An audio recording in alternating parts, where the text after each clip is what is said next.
Cody Canada, is it safe? You probably don't like the term legend, but well, I think a lot of people consider yourself a legend in that red dirt scene. If when you hear that, do you just laugh it off like you just did, or do you kind of appreciate kind of some of the road you paved for all these young guys today? I, I pretty much laugh at it. Yeah. So it no disrespect, but it I don't know. I don't know. I'm not used to stuff like that, but I appreciate it. I really do appreciate it.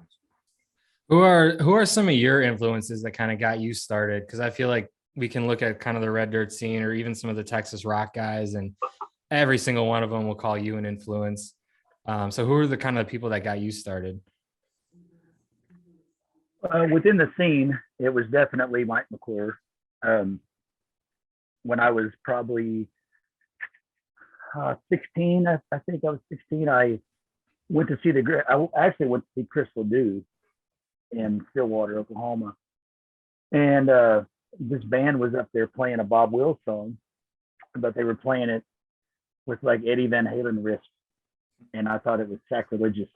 I was like, I don't know who these guys are, but I don't know if I like it. I don't know if I hate it. And I loved it. I think it shocked me to see. The only thing that I knew that was close to that was Steve Earle, and he was extremely untouchable at the time in my life. And so I actually got to see somebody play country music with, how do I put it? I mean, it was a country rock thing, but it was just like reckless. It's like they cared, but they didn't care at the same time, And that was really what I was looking for. I didn't know that I was looking for something. I knew that I was going to be a musician, but I really thought I was going to be that gentleman standing right behind you, George Strait. I thought that's who I was going to be. And when I saw The Great Divide, it set me on the course that I'm forever grateful for. But Mike was the one. He was writing songs that meant something. He was writing songs that had depth to them, and it wasn't just, this was I think I got the stupid earbuds wrong. It was the era of line dancing, I mean, that was the bullshit that I was listening to by accident because I didn't know any better, And there, oh my God. See, that's how bad I am at technology. I had the earbuds in the wrong way. But once I got to know these dudes, I knew that was, I don't know, it was just divine intervention. I think that I was looking for something and I didn't really know what it was. And I went to see Chris Ledoux last minute, and then I met the dude that inspired me more than George Strait, more than Merle Haggard, more than Steve Earle. I had all of those people wrapped up in the one maniac, psychopath songwriter friend. Is it true? Because you can't take everything you see on Wikipedia as fact, but your first concert was you were 4 years old, George Strait. Is that kind of your start of? Is that true? That your first concert was like at 4 years old? Was that kind of? Do you remember that? Like that was your kind of start of like, oh, I love country music. Yeah, I remember it. I remember from the phone call that my dad was my dad's still in the war field. One day he'll get out, but he was in the oil field, and he was the president of a company in Oklahoma City. And this was 1980, so the oil boom was rocking, And so he was given tickets by pretty much everybody in town to every sporting event, every concert, every rodeo to take clients to. And he had tickets to go see George Strait in a venue that was about, I'm trying to get this as a venue that was about 300 people, and it was a restaurant, still a restaurant to this day. My dad still takes me there when I go to Oklahoma City, just to kind of relive old times. I never heard of him. I never heard his music. I never heard anything. All I listened to was my sister's rock and roll and my dad's Merle Haggard records and 8 tracks. And when I sat there and watched this dude sing, it was enchanting. I mean, it was like, I always call him Frank Sinatra in a cowboy hat. I mean, it was mesmerizing, and that was really what that was the first thing that made me decide that I wanted to do something with music. And I went home. My mom had a guitar. I don't think I ever saw her even hold it, but she had a guitar, and she was going to throw it away. And I asked her if I could have it, and she said if I played it, she wouldn't throw it away. So I started learning chords when I was about messing around about 4, and then got pretty serious about 7, and then I think I took a few years off to be a kid, and then about 12 I really picked it up, and my parents split when I was 12, so it was a perfect time to dive into that. So I dove into music instead of diving into trouble like a lot of divorced kids do. Yeah, I feel like music is such an escape in those times when you're young and kind of trying to find like identity and learn about the world and problems. And then it's like, oh, music is like just such a place to go into. And especially I feel like for me, it was like, I think I bought my first guitar at like 10 and then took piano lessons, but like hated it. And I'm like, my dad was like, oh, if you take piano, you'll learn how to play the guitar. And I'm like, why don't I just learn how to play the guitar? Yeah. I've heard that too. My wife has a music school, and I've heard that if you know how to play guitar, you know how to play piano, and I think that's bullshit. I just can't. I can't do it. I want to do it really bad, but it just doesn't make sense to me. I've heard piano players say the same about guitar. It looks the same. I can't find the feel for it. Yeah. I don't know. I can't tell what's what because it's all black and white. Yeah. I just went to Guitar Center with like $300 and bought like a used guitar, and then the rest was started looking up Green Day and Blink-182 songs and Nirvana and Pearl Jam. The rest was history. Yeah, that's what my kids started off on. Was my youngest boy Willie? He's a drummer, and man, Green Day. I mean, it's a second language at our house, and we hear it at least once a day. We went to see them in Colorado. There's them and Weezer, and I was more excited to see Weezer. I'd never seen them, but man, I mean, sometimes you just don't realize what an impact a band had on your life, and you don't realize how many songs they had. I mean, I never didn't listen to Green Day on purpose. I just didn't follow them like I followed Stone Temple Pilots or Pearl Jam. Yeah. And it was almost 3 hours, and I knew every damn song. And that's what anybody wants. When you become a musician, you want to have a 3-hour show and everybody knows every single song. Speaking of bands and bands that people are rabid about, you opened for Turnpike right around the time they came back recently. I think it was in beginning of May, if I'm not mistaken. What was that like? I assume you know those guys pretty well, but to see them come back and to be a part of that must have been pretty cool. Yeah, it was great. I've known those guys for over a decade. I've known Kyle Nix since he was about 10 years old, which is, oh wow, makes me feel like a skeleton. I remember his dad showing up to our ragweed shows in Stillwater, and he would walking around with his fiddle. And his dad's like, he's going to be in a band one day. Huh.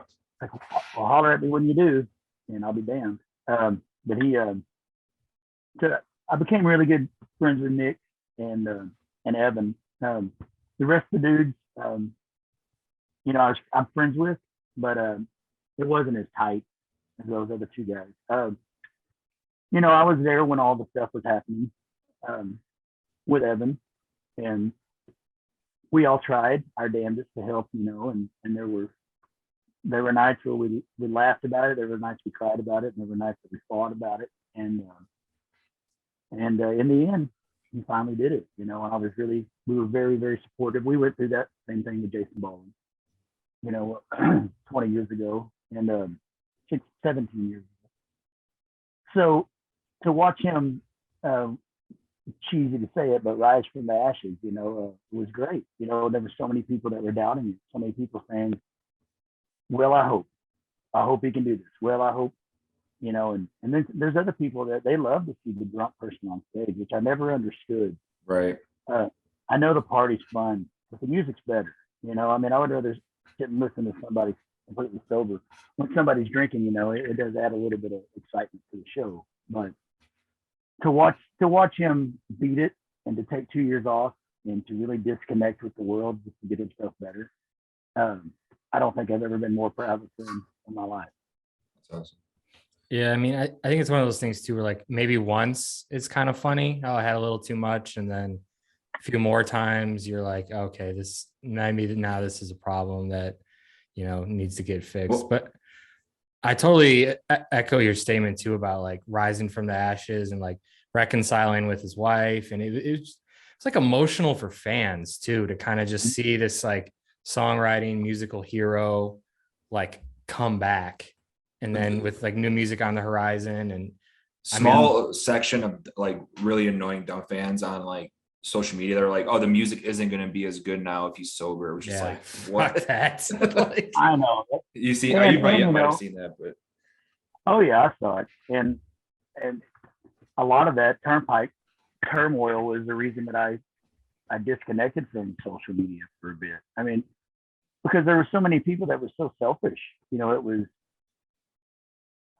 well, we know that he's drunk. Well, we know that this is happening. We know that he's got issues, but what about our concert? Like, man, yeah, we're talking about a person that's sick, and all you're concerned about is your $25 ticket, and let's let a guy get better, and he did. I'm so super proud of him, man. I got to hug his neck that night, and it'd been 2 years since I'd seen him in person, and I think the pandemic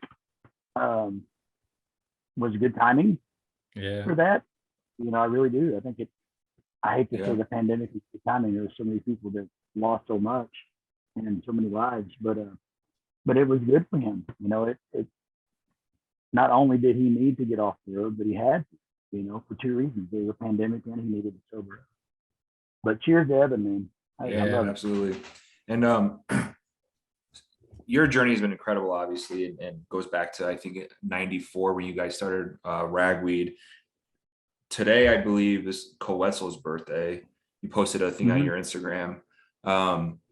We love Koe Wetzel. He for a guy that you talk about crazy on stage, but one of the sweetest, kindest, nicest people we've always said. But the Ragweed song that he did for you guys, or in honor of you guys, whatever you want to say, to this day, it's just like, you always see it on Twitter, fans, like people just rally behind it so much, such an anthemic song. When you heard it for the first time, or when you talked to him, or when he told you they were going to put it on a record, were you just like, what? Or what was your reaction to it initially? And then kind of the life it kind of took on, like it's one of those songs for him now. There were two things. The first thing is, he asked me, I didn't know him. I'd heard of him because of the Larry Joe Taylor Festival, and Larry Joe Taylor was managing him and behind him. So I've known Larry Joe for a couple of decades, actually 3 decades. I played the 6th annual Larry Joe Taylor Festival when I was 17 years old with the Great Divide. So I've known Larry Joe for a very long time, and he always has a good ear, and he's a good guy, and I trust him, and he called me and said that there was this kid named Koe Wetzel, and he was recording a song called I Miss Ragweed, or She Misses Ragweed, and asked me to sing on it and play guitar. And I said, man, that's really sweet. It's very nice and kind, but I can't do that. And it's not because of the band. It's just because I'm not that kind of, I don't even say my own name. I'm just not that kind of person. And I appreciate it. And I, was 100% behind him. And then when he released it, I got to know him. And then when he released it, I texted him and said, just about the time everybody shuts up about the band, you got to bring it back up. I was going to ask that. I was going to ask her, is it one of those things you're so sick of hearing about it, and then boom, here we go? Like, I know it started to settle down, and he kicked the dirt up again. But it's all right, I mean, everybody knows that that's not going to happen. There's a lot of things that would happen before that would happen. Did you see any like resurgence in like streams or anything after that came out? Oh yeah. Yeah. Oh yeah. Big time. Yeah. My royalty checks started getting bigger again, you know. And with that song and with playing so many nights on Facebook during the pandemic, yeah, there was a resurgence in the music. And I didn't even see it coming, which is great. You know, it's not like I was trying to do that. I kind of live in a bubble. You know, I really do. Every day to me is rinse and repeat. It's Monday through Wednesday, Sunday through Wednesday is wife and kids and the School of Rock and stuff at the house, School or dog, and then Thursday, Friday, Saturday. Is that this actual school? You guys have a school, you were saying, right? Is that the name of my it? wife. Okay. Yeah, it's a franchise, School of Rock. A lot of people say after the movie, but the movie was made about the guy that started it. True story. It's a little embellished, but it's a true story how he started it. But I really do live in a bubble, you know. It's just kind of rinse and repeat for me. So I just thought, you know, everybody that listened to my music was still listening to it. You know, then once I started doing Facebook shows, a lot of people saying, "Hey, we didn't know you were still playing." It's like, ouch, that's kind of hurtful. but welcome back, you know. And it was great though. I mean, I once again, I hate to say it, but that the shutdown allowed me to grow closer to my kids. Me and my boy Dierks have always been tight, but my youngest boy Willie and I don't know, we had a hard time connecting as father and son in the beginning because I don't know, he just kind of built that way that he always feels like he's living in his brother's shadow. I never had brothers, so I had a way older sister, you know. So I don't know that game, but once he found his purpose in life, which was drum, during the pandemic, that's when him and I started really connecting, you know. And I feel like I reconnected with the band too, you know. So it was hot. I have 6 air conditioning units on this bus, and the only one that doesn't work is the back lounge. Not a good time of year for the ACs to go out. Where are you at right now? We are in Pittsburgh, Kansas. I imagine it's scorching hot in the plains out Pretty there. hot. Yeah. Not as hot as it is I live in San Antonio these days. It's north of San Antonio. It's 106. Oh, it's been so bad. I think I'm in Colorado. We hit 101 yesterday, I think. I was just like baking. But What part of Colorado? It's called Parker. So I'm a little like 30-40 minutes outside of Denver. I guess southeast, I think. But I played directly east of there last Saturday. It's a great scene for like the Texas, like westerny red dirt. Like there's like a really good job in this state of a lot of places where there's legit music. But yeah, as far as heat goes, it's like one of those things where, depending on where you're at, like, oh, dry heat, you know, it's like, it's still pretty fucking hot. Like, hot. Yeah. Like you still feel it. Dierks though, you mentioned Dierks. We're a fan of, you mentioned Dierks, your son, but Dierks, we know you're buddies with Dierks Bentley. Back in the day, well before Whiskey Riff started, Wes and I met in college and would go to Dierks Bentley concerts when he would come to Chicago, where we went to school. And one of those guys that just grinded and like got to this point now where he's at. That friendship to me, like, I don't know, for whatever reason, it just seems a little like, how did that happen? How did you and Dierks kind of link up? He's Nashville, he's major label in Nashville and all that. Like from Arizona, right? Spends a lot of time now in Colorado, but you guys like struck up a great friendship, and now your son, once you had your son, named him Dierks. So is there a story behind that, or just like as the years went on, you guys kind of crossed paths a bunch, became close friends? You know, the first time I ever laid eyes on that beautiful bastard was in Nashville. We played the Exit Inn, which is our old stomping grounds in Nashville. Mm-hmm. That was really like the only place I like to play. Mm-hmm. I haven't been to Nashville in years, but me neither. He was leaning up against the wall, by itself. And my wife's our manager, but we had a Nashville manager too. Basically, we needed somebody in Nashville once we signed a record deal to make sure that we weren't getting fucked around. So we needed somebody out there. So his name is Enzo DiVincenzo, and it's a hell of a name. That guy does he make Does he pasta? drive a Ferrari? He's got enough money. He should. We always gave him shit because his name's Vincenzo DiVincenzo. So, and him and his brother got like badass jobs just directly out of high school, and it didn't have to go to college. What's your dad do for a living, for real? Right. No, it's from Italy, and he always said he's in the import-export business. Like, man, fucking come on, right. dude. That is the oldest excuse in the world for being a mom. Right. But Enzo said, "Hey, I want to introduce you to this guy's name's Dierks." And I remember saying to him, I was like, "That's a weird name." He said, "I think it's his dad's or his mom's last name." And so got to talking to him, and said he was a fan, which was wild to me because we had only had, one record with Nashville at the time. It was Purple, and he started talking about songs off our 377 record, and I thought, well, shit, this guy is real. So I just thought, no offense to the guy, I thought he was just another talking head out there in Nashville. Right. It's like, oh, we love your stuff. Good luck, kid. Yeah. And but he was real, and he said he was making a record, and Enzo said he wanted to put him on the road with us to basically give him a jump start, because Texas is a hard market to crack. It used to be a hard market to crack if you're a Nashville guy.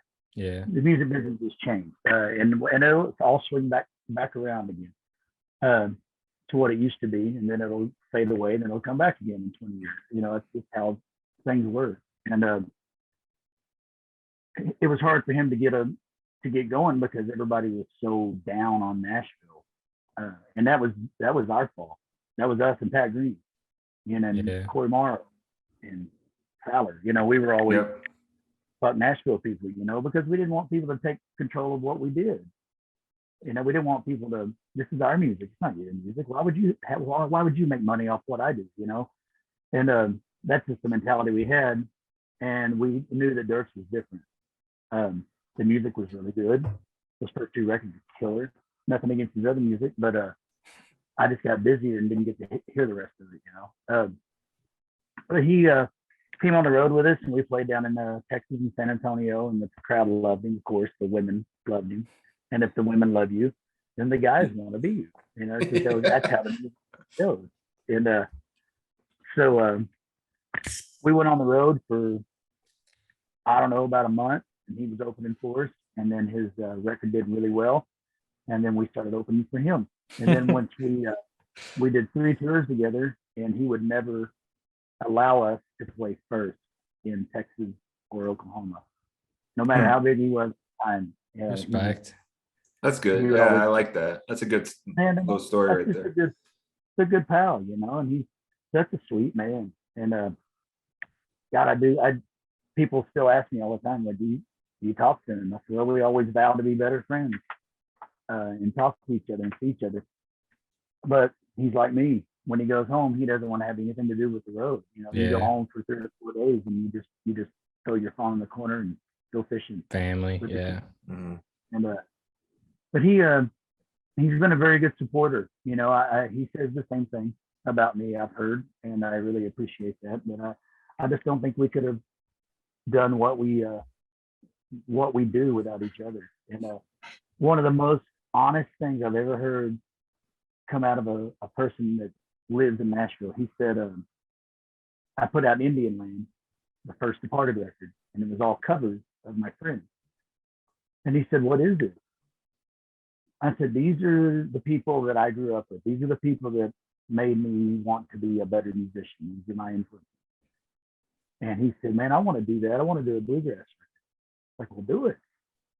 He says, well, I have a record label there. And I shelved Indian Land for years because the record label wouldn't let us do it. Yeah. They would let us do it, but they said they were going to not release it. And so basically, you record those songs, and they won't release it, and you can't release it anywhere.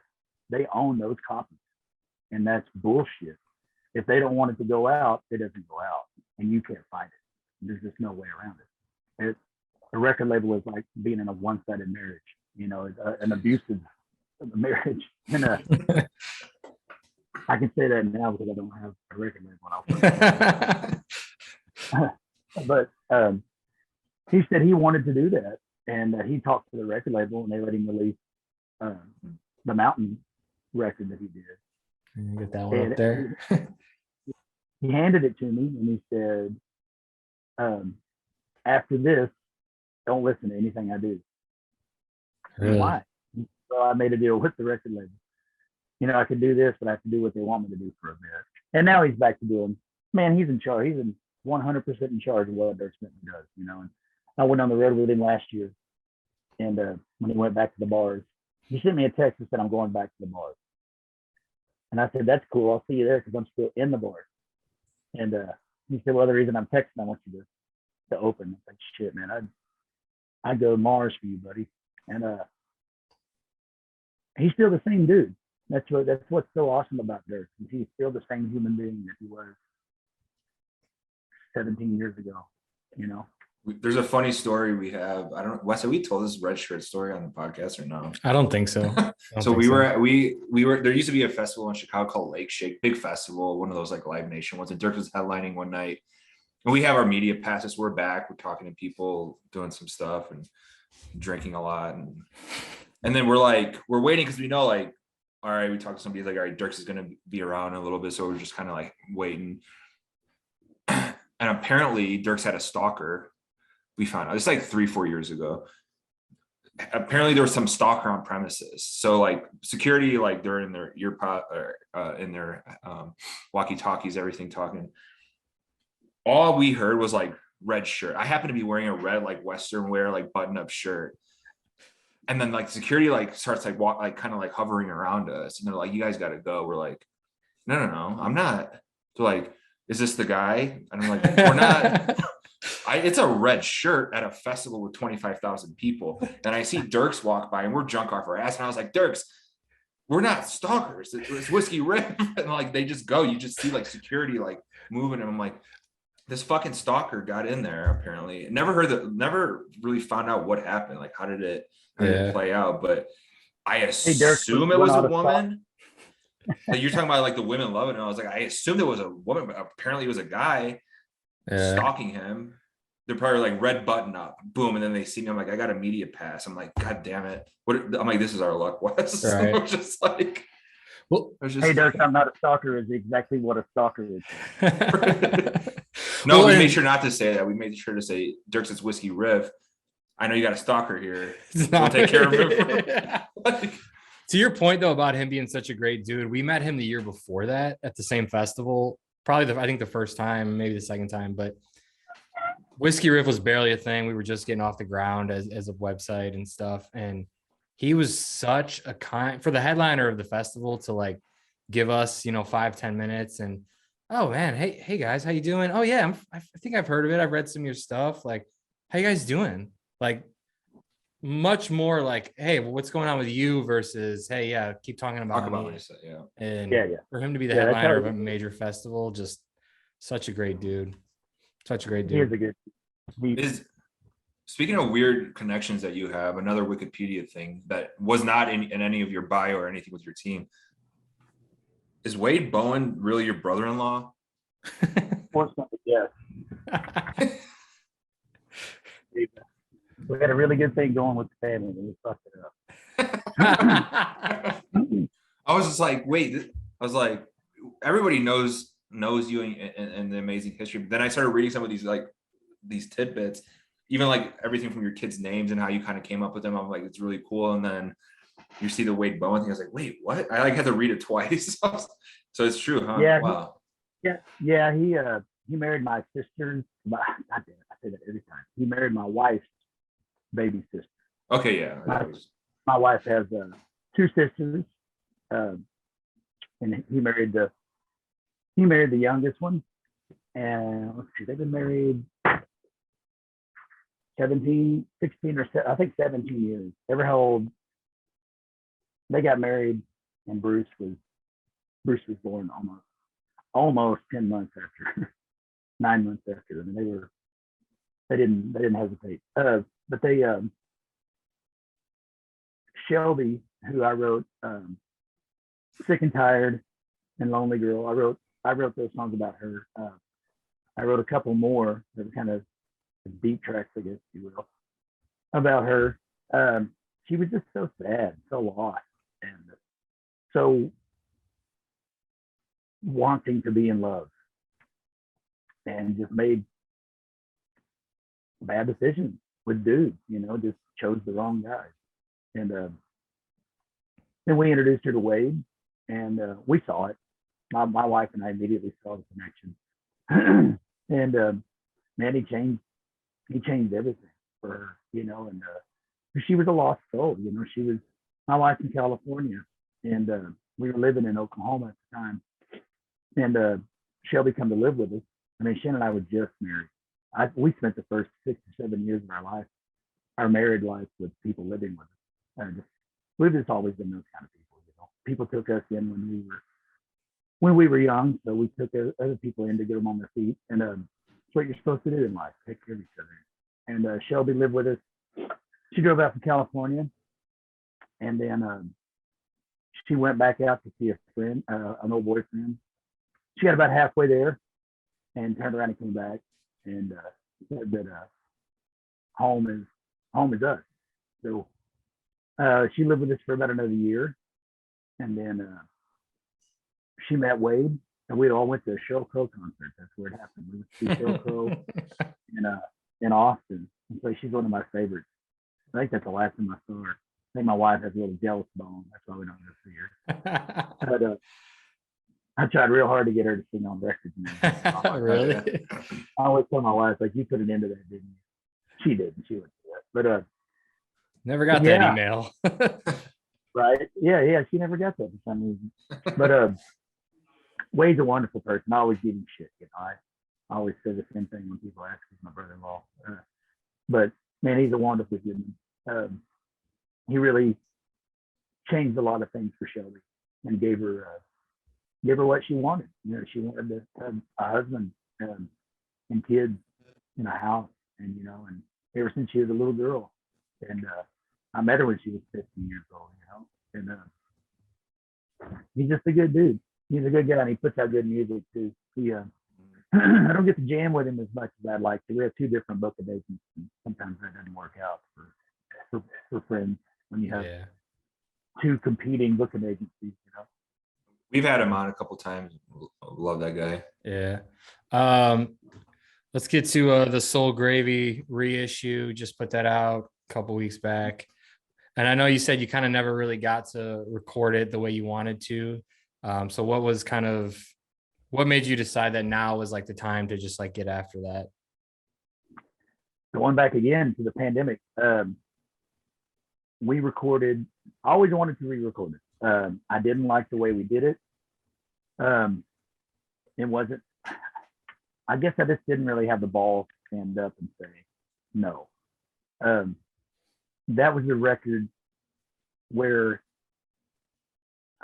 I started to say no. Right after that's when I started to say no to the label a lot, and say, not being a dick about it, but I would just say, look, I'm not doing that. You're not going to get what you want. I mean, they wanted me to record Voice from Oklahoma on a studio version. It's not a studio song, man. It's a live or die, but they wanted to make money off of it, and I understand that. They're doing their job. And but with Soul Gravy, they wanted us to get in and get out because we had gigs, and instead of using amplifiers, we used what we called the kidney bean. It was a pod. It looked like a little bean, about the size of an iPhone, and you can play. If you want to play Eddie Van Halen 1979, you can play it. If you want Eddie's Tone from the 80s, you can get it. Line 6 pod. It was easy. McClure, our producer McClure, was he'll kill me for saying this. but he was lazy, and it was about the party and how fast we could get the record done. And so we did it against my will. I just thought it would be easier just to say, let's just do it this way and move on. It would be easier than arguing with the band. Ragweed we were all in love with each other and having fun. It wasn't like the end days, we were having a good time. I didn't want to cause any drama. I was like, fuck it, let's just do it. And then once we got the mixes back, I hated it. And I never really listened to it. After the first listen, I didn't listen to it until I called the label, because I saw that they put a box of weed out after the band broke up. And it was all the Universal records in one box. And I always wanted a box set. It was like a goal of mine to have a box set. And because I grew up with like the George Strait and the Jimmy Buffett box set. And Jimmy Buffett box set was the first box set I ever owned, Wow. I don't know, it was like some kind of entitlement to fucking own a box set of, like, I'm this dedicated to this. I thought you owned one of the 3 million Garth Brooks. I was gonna say maybe. Garth comes out with one every year. No, I do own one because there's a Mike McClure song on the first box set he put out. So I bought that just to get Mike a little bit. Nice. Get that royalty money in there. my 0.6 of a cent. Yeah. But they put out the box of weed, and I called them and said, "Hey, that's awesome. We owed them a record, but you don't have a record if you don't have a band." So they put that out instead, and it fulfilled the contract. And I asked them if I could get some for the road, and they said it was going to be $35 a piece. And I thought they were kidding. Right. And I said, "Okay, well, here's my address." And like, "Okay, well, we're going to bill you." And I was like, "I thought you guys were kidding. I'm not paying $5. This is mine." And they're like, "Well, you don't own the masters. You don't own these recordings, so you have to buy them." Jesus Christ. God, I was so mad, but there was nothing I could do, And I even called Enzo and said, "How can we do this?" Because you're not going to be able to fight them. You can't take these people to court. You're going to go broke. Yeah. They own these recordings. So I gave it up, and I shamefully walked away with my head down. And then it made the news, Taylor Swift, same people, same record label.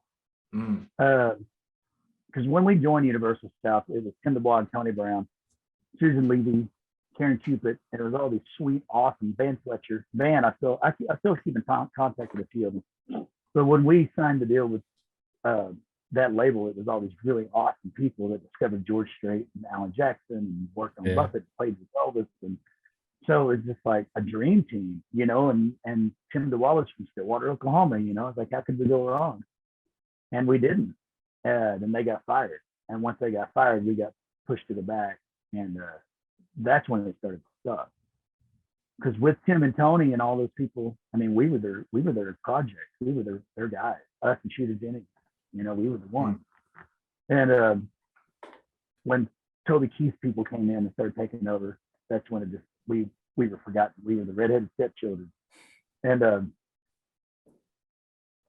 so I heard that Taylor Swift got screwed by the same people, and she re-recorded her record. And I thought, shit, she can get away with this, and we can get away with this. Because I really felt like she was getting away with something.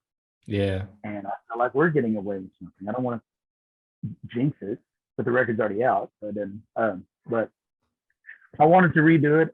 We recorded a couple of singles on the bus when everything shut down. Right here in this back lounge, I set my guitar amp up, shut the doors, and I played guitar in the front lounge. And we put a microphone back here, and then that song got played in like 40 something countries, and it cost me $200 to put it out.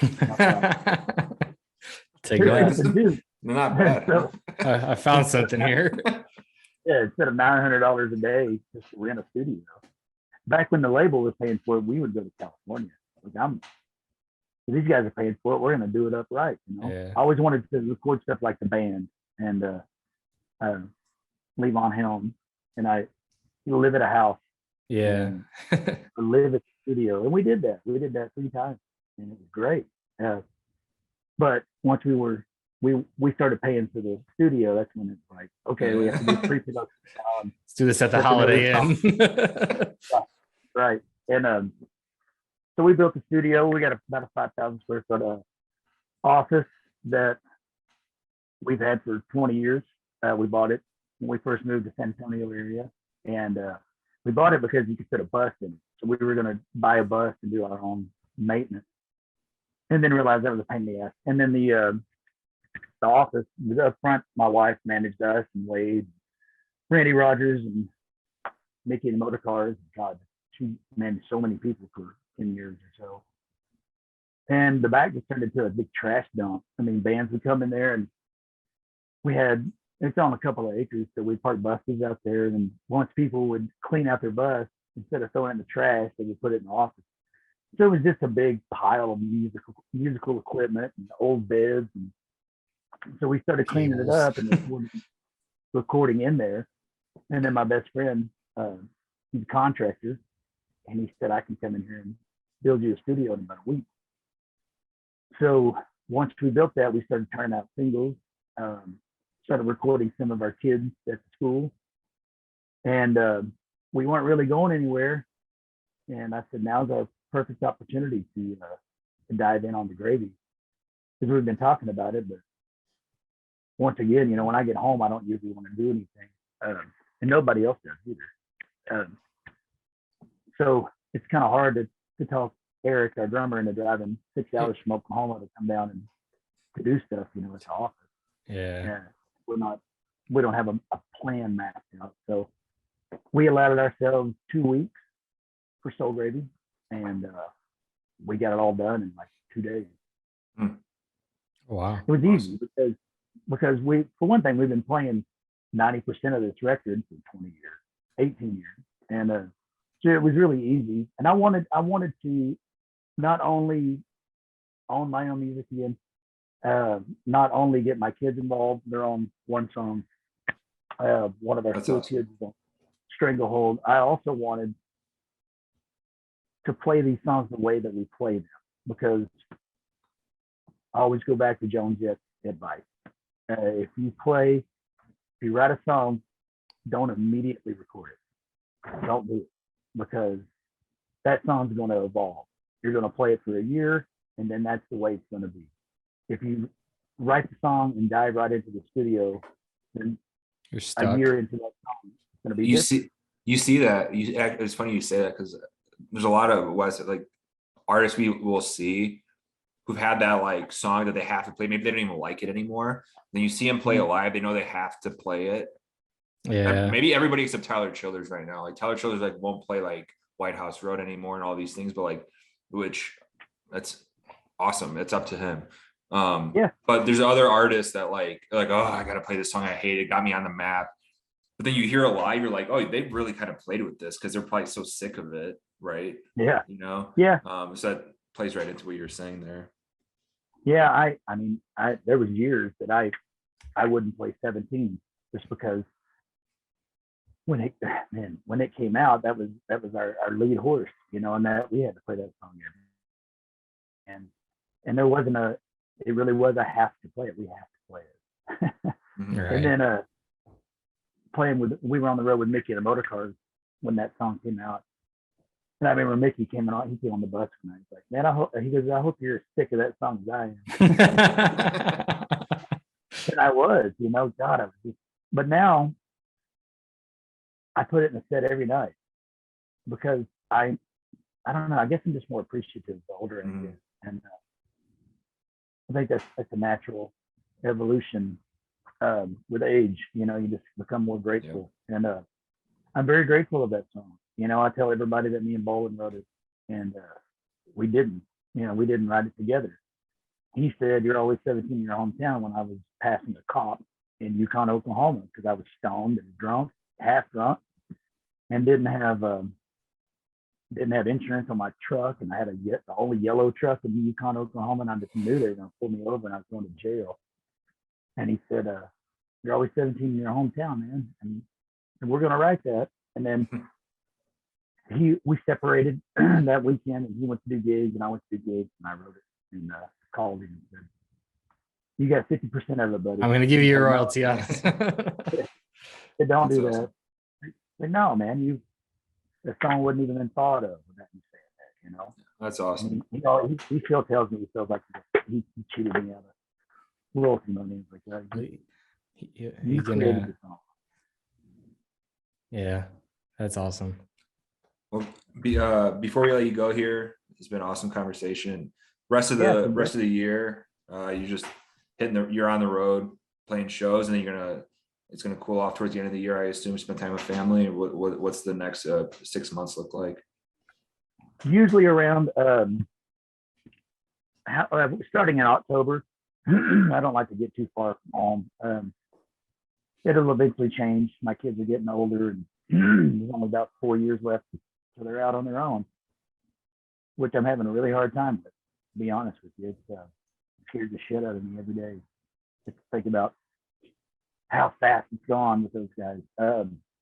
But we still dress up as a family for Halloween and have a big Halloween. We used to go out and trick or treat and all that. Then once the school opened and we opened the studio, now we have Halloween parties out there, and parents come out. We let the kids play in the studio. They don't jam all night long. It's a costume party. Thanksgiving, we changed it. Thanksgiving, we go to California now. We go out. And the pandemic, during the pandemic, we lost my wife's husband. What the fuck? My wife. Sorry not to laugh, but like, God, that's weird. I got a bit of hangover today. My brain's not working. My wife's dad. That's why we're having a few. Yeah, I saw you guys drinking. I just woke up. My wife's dad, he had Alzheimer's for about 7 years, and we lost him during the pandemic. Not because of COVID, because of Alzheimer's. And it really fucked the family up. I didn't realize losing one person would make everybody scatter. And it did, you know. And then I talked to my dad about it, and he said that happens. It happens with every family. Somebody, the matriarch, goes away, and then everybody scatters. And like the glue. Yeah, he was the glue. And we're working on getting it all back together. But once he passed, we decided that we're going to change up Thanksgiving. You know, nobody really wanted to be together. So we do the weirdest thing. I think it's still strange. We go to LA and eat at a really nice restaurant. It's weird, right? Which restaurant? Is it like you go to is it like a Thanksgiving feast type place, or are you just going and getting something? Okay. We do completely just like this. I can't even remember the name of the place that we went to, but my wife said, I want to treat this like a vacation, like we're going overseas. So yeah. We go to this really nice. I don't remember the name of the place, but it was. She's not gonna be happy. You're like, it's really nice. I can't remember the name. Well, it'll change this next year. We want to do different things. We were sitting there eating, and my kids go, "That lady looks like Wonder Woman," and I went, "Holy shit!" Oh, Gal Gadot, is it? Yeah, it's like that is Wonder Woman, guys. And I realized what scale of the restaurant my wife had picked, and I don't know. It's just we're not that kind of people. You know, we're Whataburger people. You know, we're as upscale as we get is sushi in New Braunfels, Texas. You know, and but Christmas time is always home. I play weekends in Dallas, in Houston, but I don't get too far unless they go with me. You know, if they go with me, like we're planning not the next 6 months, but within the next year. I just got back from Portugal and Spain. We took our school kids over. They got to play over there, and 80,000 people at Rock in Rio in Lisboa, and it's badass. Oh man, it's so awesome. It's supposed to be with the Foo Fighters, but Muse took over, and I'd never seen Muse live. Yeah, Guys, and God, it was so good for a 3-piece band. And so once we got back, I do a lot of Zoom interviews and a lot of stuff right out of promote show grazing. And I'm back with Brandy Reed. She's my original publicist from the late 90s. So it feels good to be back with her. She got more shit done than anybody in that. I told her, I said, anybody that wants to do an interview, just tell them I'm in. And she said, I'm getting a lot of stuff in the UK. Really? So we played in Lisbon. They played in Lisbon.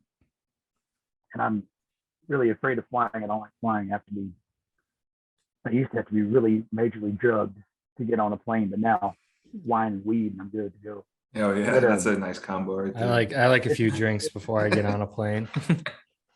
Yeah, it's a nice combination. The powdered weed, and which is a real deal. I mean, you're up in Colorado, so you know it. You've probably seen it.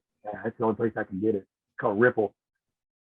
Pour a little bit of Ripple in my wine, and I'm ready to fly. And I flew.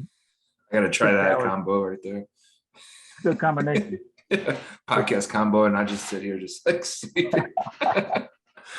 But I thought once I got home from there, I was like, man, I want to go play Europe.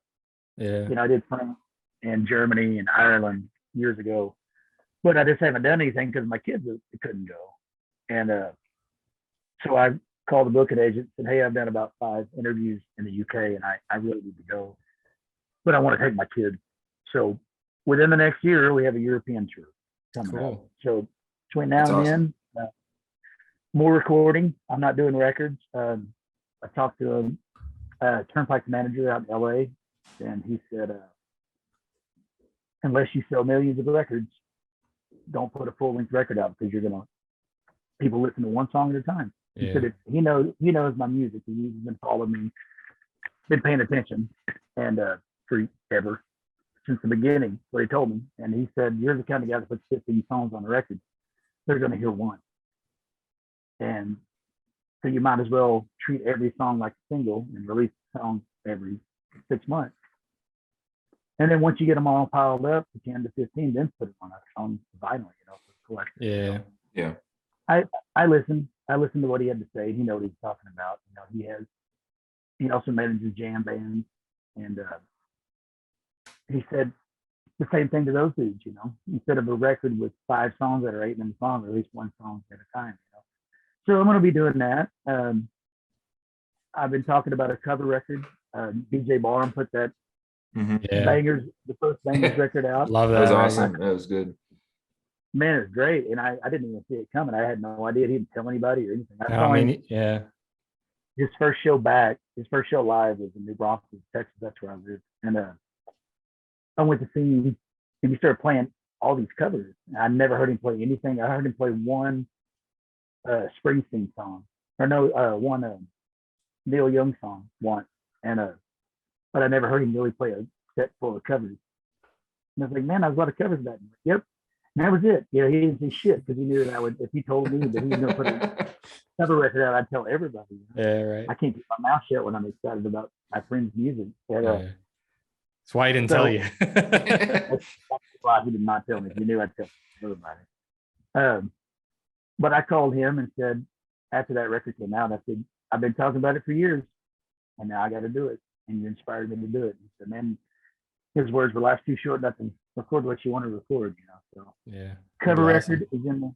I'm still picking songs. I want to do a little bit of everything, My wife said, "Do you want to do a rock record?" Or I was gonna say some Pearl Jam in there, some George Strait, some. Yeah, why not? Yeah. I told her, I was like, "This is everything from the Grateful Dead to Mel Haggard." Yeah, that'd be awesome. Awesome. Even Europe has such like it seems like bands like Whiskey Myers do really well there. Bands like even some of the more like rock country mainstream guys like the Cadillac 3, Kip Moore do really well in Europe. Like I could see why people would kind of dig your sound. Yeah, they definitely don't like the the poppy Florida Georgia line. It's not like what they're going after. It doesn't seem at least. I don't know who likes that anymore. Well, I think they're done. So we can all cheers again to that. But I think we can all breathe a sigh of relief and open our ears again. All right, buddy. An when hour those went by guys fast. when those guys gave Tom, What I was will that? never fucking listen to you. When Florida Georgia line gave Tom Petty shit, it's like, man, I ain't ever gonna. I'll fucking steamroll over dozens of your records before I buy one and listen to it. You don't talk shit on Tom Oh Petty. yeah, we're not fans, man. Not at all. Not at all. I got a friend that was tour manager for them for a long time. He didn't come around a lot because he knew we would all give him shit. He used to work for Reckless Kelly and Pat Green. Then he went with them. Like, man, talk about switching sides. Went to the dark side. Well, man, it's been fun. I appreciate you guys. Oh man, when you get those new songs out on that cover album, make sure you send it to us. We're gonna love sharing that stuff, and I think the fans will love it too here. Absolutely, we'll let you know. All right, Cody, be safe on the road. Cheers, buddy. Thanks, dude. You'll have a good day. Yeah, man.